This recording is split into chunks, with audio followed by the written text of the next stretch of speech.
तो इस कहानी की शुरुआत होती है हॉकिंस नाम के एक छोटे से शहर से, जहां हम नवंबर 1973 का सीन देखते हैं, जहां हॉकिंस की मेन लैब में एक साइंटिस्ट बुरी तरह से डर कर भाग रहा होता है और वो जैसे ही लिफ्ट के अंदर जाता है तो तभी कोई चीज अचानक से ऊपर से आकर उसे खींचकर अपने साथ ले जाती है। और फिर अगले ही सीन में हम 4 दोस्तों को देखते हैं जो कि कहानी की मेन कैरेक्टर्स हैं। उनमें एक का नाम माइक होता है, एक का नाम विल होता है और एक उनका दोस्त। अब ये चारों मिलकर माइक के घर एक बोर्ड गेम खेल रहे होते हैं, लेकिन तभी यहाँ पर माइक की मॉम आकर उन सबको गेम बंद करने के लिए कहती हैं। इसलिए वो लोग गेम बंद करके अपने अपने घर जाने के लिए निकल जाते हैं और जाने से पहले डस्टन माइक की बड़ी बहन से मिलता है जिसका नाम नैन्सी होता है, जो कि उससे बात नहीं करती और उसे इग्नोर कर देती है।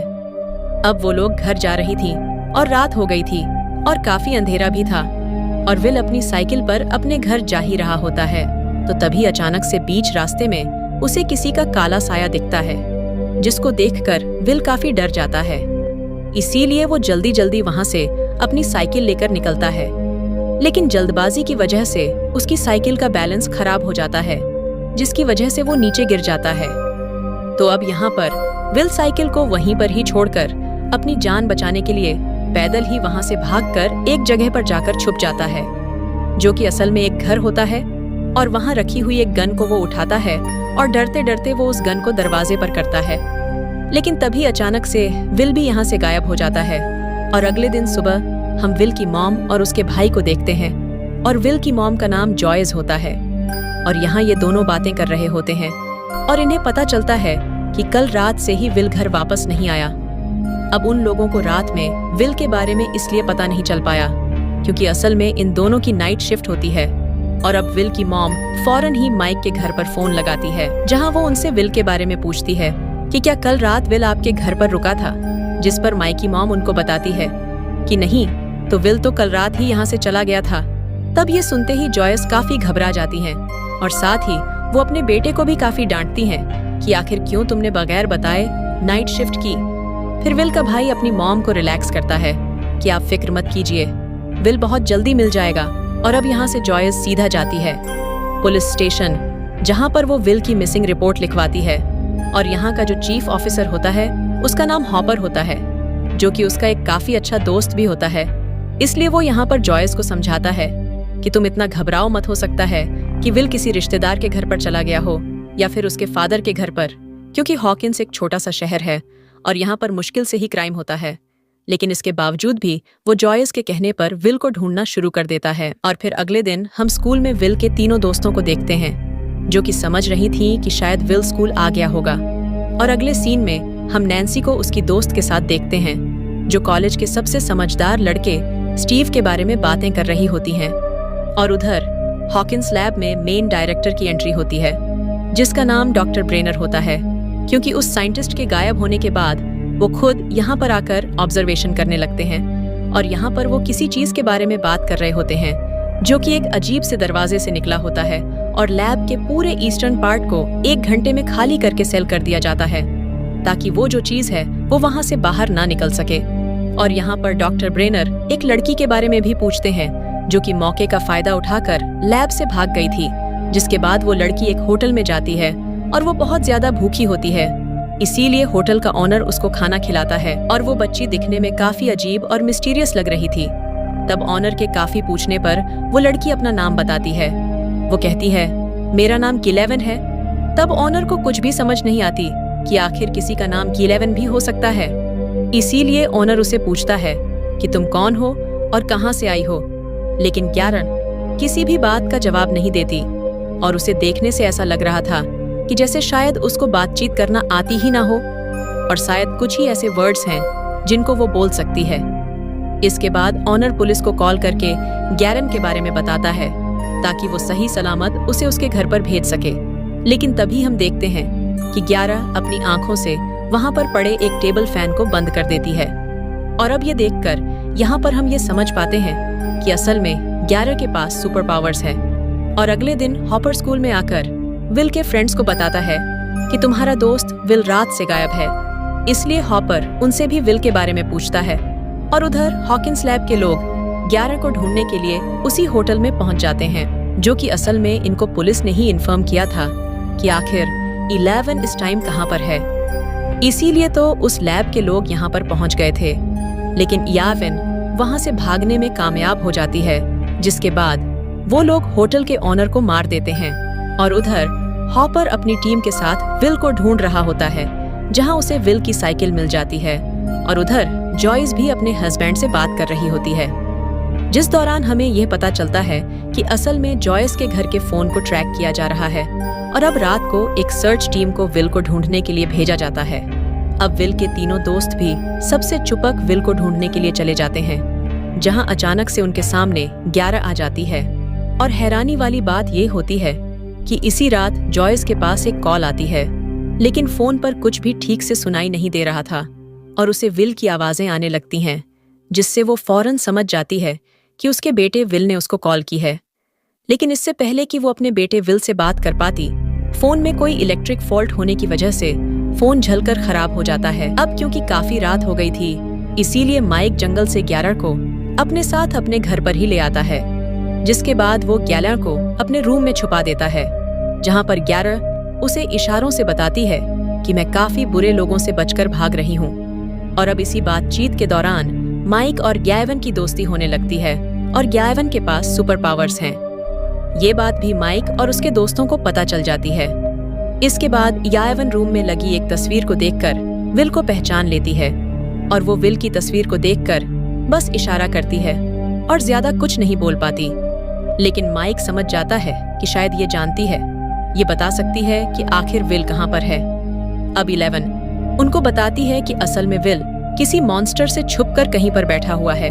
और उधर जॉय भी होप को उसी फोन कॉल के बारे में बताती है, यानी कि विल की कॉल के बारे में, जिसकी वजह से उनका फोन खराब हो गया। और जॉयस हॉपर को बताती है कि फोन पर किसी जानवर की आवाज आ रही थी और उन आवाजों के बीच में मुझे विल के सांस लेने की आवाजें भी आईं।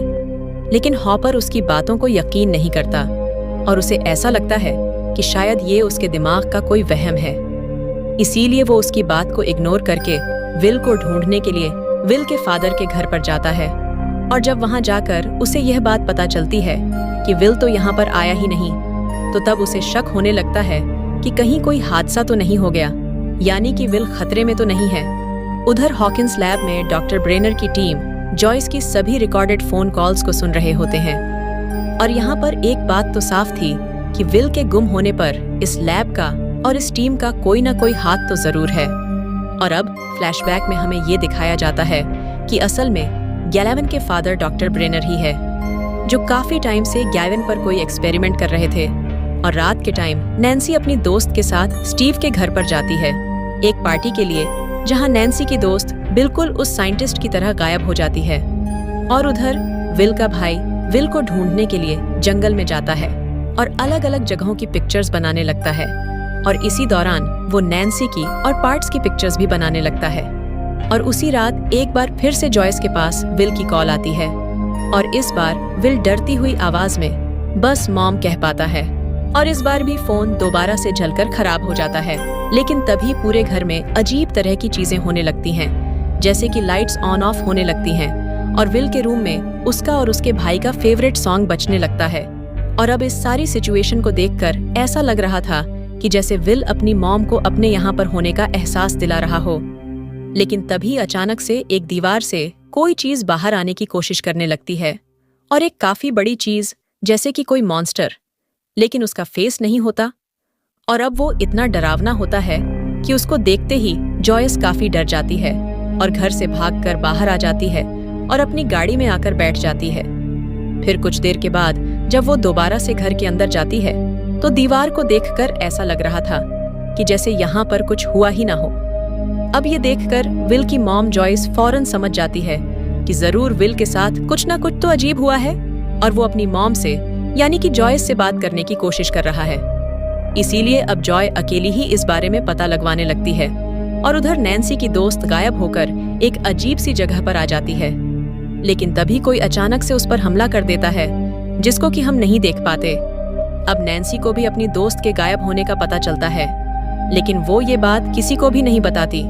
और उधर स्टीव जब अपनी पार्टीज वाली पिक्चर्स विल के भाई के कैमरा में देखता है तो वो उसका कैमरा तोड़ देता है और पार्टीज की सारी पिक्चर्स उससे लेकर फाड़ देता है। तब उन फटे हुए टुकड़ों को नैन्सी इकट्ठा कर लेती है, जिन्हें जोड़ने पर उससे एक मॉन्स्टर पीछे खड़ा हुआ दिखता है।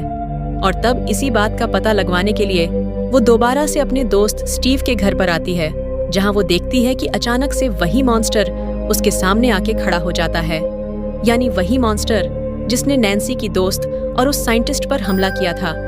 और तब ये देखकर नैन्सी किसी तरह अपनी जान बचाकर वहां से भाग जाती है और उधर जॉयस लाइट के जरिए किसी तरह अपने बेटे विल से बात करने की कोशिश कर रही होती है, जहां बदले में विल उसकी बात का जवाब भी देता है।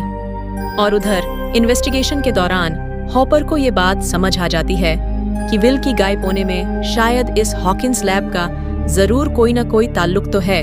और साथ ही उसे ये भी पता चलता है कि कई साल पहले एक लेडी ने डॉक्टर ब्रेनर पे केस कर दिया था, क्योंकि असल में डॉक्टर ब्रेनर ने उस लेडी की बेटी को किडनैप कर लिया था ताकि उसकी बेटी के ब्रेन पर एक्सपेरिमेंट्स कर सके। लेकिन बाद में इस केस को बंद कर दिया गया। और यही नहीं, बल्कि हॉकिंस लैब में होने वाले एक्सपेरिमेंट्स को भी पास कर दिया गया था। और उधर 11 विल के दोस्तों को ये बताती है कि विल असल में अपने ही घर में छुपा हुआ है। लेकिन फिर अगले ही पल एक लेक से विल की डेड बॉडी मिल जाती है, जिसकी वजह से माई को ये लगता है कि 11 ने उनको झूठ कहा था। लेकिन थोड़ी ही देर के बाद 11 की बात साबित कर देती है कि विल अभी जिंदा है, वो मरा नहीं है, क्योंकि माई की वॉकी टॉकी पर वो उसे विल की आवाज सुनाती है। और अब जॉयस के अलावा सब लोग इस बात को मान लेते हैं कि विल मर चुका है। लेकिन जॉय अभी भी बार बार विल से कांटेक्ट करने की कोशिश कर रही होती है, जहां दोनों माँ बेटे के बीच फोन पर बातें भी होती हैं। और असल में विल भी वहीं पर ही फंसा हुआ था, जहां पर नैन्सी की दोस्त को वो मॉन्स्टर अपने साथ ले गया था। यहाँ पर विल भी एक मॉन्स्टर की बात करता है, और जब वो अपनी मॉम से बातें कर रहा होता है, तब ये सुनकर जॉयस उसे कहती है कि बेटा, आप जहाँ कहीं पर भी हो वहीं पर ही चुप कर रहो। और अब स्कूल में विल के लिए एक प्रेयर मीटिंग रखी जाती है, जहाँ 11 को भी रेडी करके लाया जाता है। और स्कूल रेडियो के जरिए 11 विल की और जॉयस की फोन पर होने वाली बातों को सुन लेती है, जिससे माइक के दोस्तों को भी ये बात कंफर्म हो जाती है कि असल में 11 जो कह रही थी वो बिल्कुल सच था, यानी कि उनका दोस्त विल अभी भी जिंदा है। और 11 की बात के जरिए माइक और उसके दोस्त फाइनली ये बात पता कर लेते हैं कि विल असल में अपने घर में ही छुपा हुआ है, लेकिन किसी और डायमेंशन में। और उस डायमेंशन का नाम है अपसाइड डाउन। और असल में ये हमारी दुनिया की तरह ही अपसाइड डाउन एक दुनिया है, लेकिन वो दुनिया डार्क है, यानी कि वो अंधेरी दुनिया है, क्योंकि वहाँ इंसान नहीं मॉन्स्टर रहते हैं। और इन मॉन्स्टर का नाम डेमोगर्गस होता है। और किसी तरह हमारी दुनिया और उनकी दुनिया आपस में जुड़ गई है, क्योंकि दोनों डायमेंशन के बीच कोई गेट खुल गया है, जिसकी वजह से एक डेमागोर्गन यहाँ पर आकर विल को अपने साथ वहां पर ले गया है। और इसीलिए अब विल वहां कैद है। और उधर नैन्सी भी विल के भाई को सब कुछ बता देती है कि किस तरह मैं तुम्हारी खींची हुई तस्वीर के जरिए डेमोगोर्गन तक पहुंच पाई। तो अब यहाँ पर फाइनली विल के भाई को भी अपनी मॉम जॉस पर यकीन होने लगता है, और साथ में इस बात का यकीन भी कि उसका भाई विल अभी जिंदा है। इसीलिए अब वो दोनों वहां जाते हैं विल को और नैन्सी की दोस्त को ढूंढने के लिए। लेकिन गलती से नैन्सी अपसाइड डाउन में पहुंच जाती है, लेकिन किसी तरह विल का भाई उसको बाहर निकाल लेता है, जहां इसके बाद वो दोनों नैन्सी के घर पड़ जाते हैं, जहां पर स्टीव उन दोनों को साथ देख लेता है और जेलस होने लगता है। और उधर ऑफिसर भी किसी तरह विल की डेड बॉडी तक पहुंच जाता है, जहां उसे पता चलता है कि जो बॉडी विल की बताई जा रही है वो असली बॉडी नहीं है, बल्कि वो तो एक नकली बॉडी है। इसी सिलसिले में वो जॉय से भी मिलता है और उसको इस सब के बारे में बताता है कि मुझे लगता है कि जरूर डॉक्टर ब्रेनर का अपसाइड डाउन से जरूर कोई ताल्लुक है। और इसके बाद ये दोनों उस लेडी के घर पर जाते हैं जिसने डॉक्टर ब्रेनर पर केस किया था, जहां वो उस लेडी से उसकी बेटी के बारे में पूछते हैं, जिससे उनको यह पता चलता है कि जब वो बच्ची पैदा हुई थी तो तभी से डॉक्टर ब्रेनर ने उसे अपने साथ लैब में रखा, जहां ब्रेनर ने उसके दिमाग पर तरह तरह के एक्सपेरिमेंट्स किए, जिसके बाद सबको ये बताया कि वो बच्ची तो पैदा होते ही मर गई और उस लेडी की बेटी कोई और नहीं बल्कि 11 ही है। अब विल के दोस्त अपसाइड डाउन डायमेंशन को और समझने के लिए अपने साइंस टीचर की मदद लेते हैं, जहां उनके टीचर उनको बताते हैं कि किसी भी डायमेंशन को खोलने के लिए बहुत ज्यादा एनर्जी की जरूरत होती है, और ऐसा करते ही टाइम, स्पेस, ग्रेविटी और मैग्नेटिक फील्ड में गड़बड़ आ जाएगी। और असल में हॉकिंस लैब की मदद से अपसाइड डाउन के गेट को खोला गया था, जिसके खुलते ही डेमोगोर्गन एक्टिवेट हो गए। और अब ये बात हॉपर को भी पता चल गई थी, इसीलिए अब वो ढूंढते हुए चुपके से उस हॉकिंस लैब में पहुंच जाता है, जहां हॉकिंस लैब में से वो अपसाइड डाउन में जाकर जिंदा वापस लौट कर भी आ जाता है। और उधर माइक का दोस्त मैग्नेटिक फील्ड में गड़बड़ को पकड़ लेता है और उस गेट तक जाने का रास्ता भी निकाल लेता है, जिसके बाद माइक, उनका दोस्त और 11 विल को ढूंढने के लिए निकल जाते हैं। और 11 की मदद से किसी तरह वो उस जगह तक पहुंचने की कोशिश करते हैं, यानी जहां पर अपसाइड डाउन का गेट खुलता है। लेकिन बीच रास्ते में ही 11 किसी वजह से डर जाती है, इसीलिए वो उन तीनों को सही रास्ते से हटाकर भटका देती है। और असल में उसे ये बात पता चल जाती है कि अपसाइड डाउन में जाने का रास्ता हॉकिंस लैब पर जाकर खत्म होता है, और वो अपनी जिंदगी का खतरनाक हिस्सा वहां पर जी चुकी थी। इसीलिए जैसा उसके साथ हुआ, वो ये नहीं चाहती थी कि उसके दोस्तों के साथ भी ऐसा हो। इसीलिए वो अपने दोस्तों को बचाने के लिए उसने उनका रास्ता भटका था। और सिर्फ यही नहीं, बल्कि हमें यहाँ पर यह भी पता चलता है कि असल में अपसाइड डाउन का गेट किसी और ने नहीं, बल्कि गैरेश ने ही खोला था। लेकिन ऐसा उसने जानबूझकर नहीं किया था, बल्कि डॉक्टर ब्रेनर ने धोखे से उसे ऐसा करवाया था। और अब यहाँ पर माइक के दोस्त को लगता है कि 11 धोखेबाज है, इसीलिए माइक और एलन के बीच इस बात को लेकर झगड़ा हो जाता है। और इसी वजह से वो 11 पर काफी चिल्लाता है, और इस वजह से 11 नाराज होकर वहां से चली जाती है। और गुस्से में आकर वो खाना लेने के लिए एक स्टोर में जाती है, जहां वो खाना चुराकर स्टोर के ऑनर के सामने ही अपने सुपर पावर्स का इस्तेमाल करके वहां से भाग निकलती है। और उधर माइक डस्टन और उसके दोस्त को भी ये बात समझ आ जाती है कि असल में 11 ने उनकी जान बचाने के लिए ही उनसे झूठ बोला और उनका रास्ता भटकाया। इसीलिए वो लोग दोबारा से एक साथ हो जाते हैं। लेकिन स्टोर में हुए उस इंसिडेंट की न्यूज डॉक्टर ब्रेनर तक पहुंच जाती है, इसीलिए इस बार वो 11 को पकड़ने के लिए अपनी टीम के साथ सीधा माइक के घर आ जाते हैं। और इसी वजह से चारों बच्चों को वहां से भागना पड़ता है, जहां वो लोग बचने के लिए एक बस में आके छुप जाते हैं, जहां कुछ ही देर बाद उस बस में हॉपर आकर उन चारों बच्चों को रेस्क्यू करता है और उनको अपने साथ लेकर जाता है। अब यहाँ पर जॉयस और हॉपर दोनों ही 11 को देखकर फौरन ही ये बात समझ जाते हैं कि असल में ये बच्ची उसी औरत की बच्ची है, यानी जिसने डॉक्टर ब्रेनर पर केस किया था। जहां 11 की मदद से वो ये बात पता लगवा लेते हैं कि विल अपसाइड डाउन में कहां पर छुपा हुआ है। और उधर जॉयस और हॉपर हॉकिंस लैब में पहुंचते हैं ताकि वहां से अपसाइड डाउन में जाकर विल को वापस ला सके। लेकिन इस बार हॉपर पकड़ा जाता है, और तब यहाँ पर हॉपर डॉक्टर ब्रेनर के साथ एक डील करता है कि अगर तुमने हम दोनों को अपसाइड डाउन में जाने दिया तो बदले में 11 का पता मैं आपको बता दूंगा। और हाँ, तुम्हारी लाइफ की सच्चाई भी कभी भी किसी के सामने भी नहीं आएगी। तब इस बात पर डॉक्टर ब्रेनर मान जाता है, इसीलिए वो जॉयस को और हॉपर को अपसाइड डाउन में जाने के लिए अलाउड कर देते हैं। और अब ब्रेनर अपनी टीम के साथ 11 को पकड़ने के लिए उसके स्कूल में पहुंचते हैं, यानी जहां पर चारों बच्चे छुपे हुए थे। और उधर नैन्सी को और विल की भाई को ये बात समझ आ जाती है कि असल में डेमोगोर्गन खून की तरफ अट्रैक्ट होते हैं। इसीलिए वो लोग यहाँ पर एक प्लान बनाते हैं कि हम लोग यहाँ पर डेमोगोर्गन के लिए एक ट्रैप बनाएंगे ताकि वो यहाँ पर हमारे घर पर आ सके। और जैसे ही वो इस ट्रैप में फंस जाएं, हम उनको फौरन ही मार गिराए। और उधर अपसाइड डाउन में जॉयस और हॉपर फाइनली विल को ढूंढ निकालते हैं। और उधर डेमोगोर्गन खून को स्मेल करते ही फौरन से विल के घर पर आ जाता है, जहां वो आते ही उन दोनों पर यानी कि नैन्सी और विल के भाई पर हमला कर देता है। लेकिन जब वो विल के भाई को खाने वाला होता है तो तभी स्टीव वहां पर आकर उसकी जान बचा लेता है। और स्टीव से लड़ने के दौरान वो डेमोगोर्गन उस ट्रैप में फंस जाता है। और ऐसा होते ही विल का भाई उसको जला देता है, जिससे डेमोगोर्गन का यहीं पर खात्मा हो जाता है। और उधर जॉयस और हॉपर भी सही सलामत विल को अपने साथ लेकर अपसाइड डाउन से बाहर निकल जाते हैं। लेकिन उधर डॉक्टर ब्रेनर 11 तक पहुंच जाता है। लेकिन तभी हम देखते हैं कि अचानक से स्कूल में एक डेमोगोर्गन आ जाता है, और इस बात का फायदा उठाकर 11 वहां पर कुछ लोगों को मार गिराती है। फिर अपने दोस्तों को वहां से लेकर एक रूम में आकर छुप जाती है। और अब यहाँ पर वो मॉन्स्टर रनर के लोगों को मारने लगता है, यानी उन्हीं लोगों को जिन लोगों ने इस मॉन्स्टर के लिए गेट खोला था, और डेमोगोर्गन डॉक्टर ब्रेनर को भी मारता है।